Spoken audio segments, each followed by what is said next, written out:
ಬ್ಲೌಸಿನ ಎಡಭಾಗದಲ್ಲಿ ಭುಜದ ಮಧ್ಯಭಾಗದಲ್ಲಿ ನಾವು ಬ್ಲೌಸಿನ ಲೆಂತನ್ನ ತಗೋಬೇಕಾಗುತ್ತೆ. ಇದು ನಮಗೆ 15 ಇಂಚಿದೆ.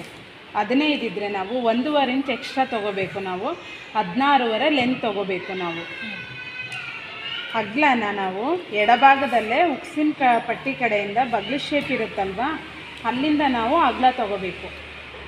10.5 ಇದೆ, 11.5 ತೊಗೋಬೇಕು. ಅವರವರ ಬ್ಲೌಸಿನ ಮೆಜರ್ಮೆಂಟಿಗೆ, ನಾವಿಲ್ಲಿ ಯಾವ ಬ್ಲೌಸ್ ಇದೆಯೋ ಆ ಮೆಜರ್ಮೆಂಟಿಗೆ ನಾವು ತೊಗೊಂಡಿರ್ತೀವಿ. ಅವರವರ ಬ್ಲೌಸಿಗೆ ಉದ್ದ 16.5, ಅಗಲ 11.5, ಎಕ್ಸ್ಟ್ರಾ ಸೇರಿಸಿದೆ, ಅದು 15 ಇದೆ. ಅದು ನೆಕ್ಕು 2 ಇದೆ. ನೆಕ್ಕನ್ನ 2ನೇ ತೊಗೋಬೇಕು. ನಾವು ಜಾಸ್ತಿ ಮಾಡೋ ಥರ ಇಲ್ಲ. ನೆಕ್ ಮಾತ್ರ. ನೆಕ್ ಡೀಪು 6 ಕಾಲು ಬರುತ್ತೆ. 6 ಕಾಲನ್ನೇ ತೊಗೋಬೇಕು ನಾವು. ಅದಕ್ಕೂ ಎಕ್ಸ್ಟ್ರಾ ಏನು ಮಾಡೋಂಗಿರಲ್ಲ. 6 ಕಾಲೇ ನೆಕ್ ಡೀಪ್ನೂ. ಶೋಲ್ಡರ್ ಭುಜ 2.5 ಇದೆ, 3.5 ತೊಗೋಬೇಕು.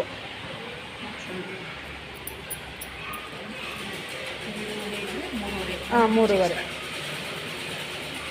ಬಗ್ಲು ಶೇಪನ್ನ ಈ ವಿಧಾನದಲ್ಲೇ ತೊಗೋಬೇಕಾಗುತ್ತೆ ನಾವು.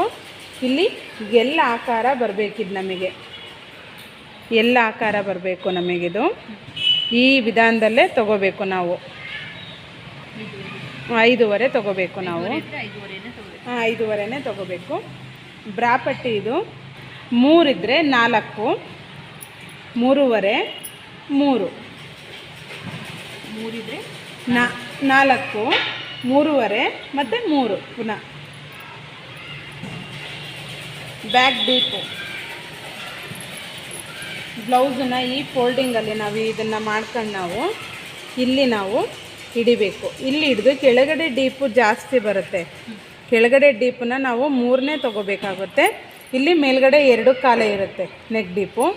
ಇದು ಡೀಪ್ ಲೆಂತ್ ಉದ್ದ. ಡೀಪಿಗೆ 7 ಕಾಲು ತೊಗೊಂಡ್ರೆ ಸಾಕು ನಮಗಿದು. ಆಮೇಲೆ ನಾವು ಡೀಪ್ನ ಚೆಕ್ ಮಾಡಿ ಕಟ್ ಮಾಡ್ಕೋಬೇಕಾಗತ್ತೆ ನಾವು. ಈ ವಿಧಾನದಲ್ಲಿ ಒಂದು ಬ್ಲೌಸನ್ನು ನಾವು ಕಟಿಂಗ್ ಮಾಡ್ಕೊಂಡ್ರೆ ಅದು ತಪ್ಪಾಗೋ ಚಾನ್ಸಸ್ ಇರಲ್ಲ.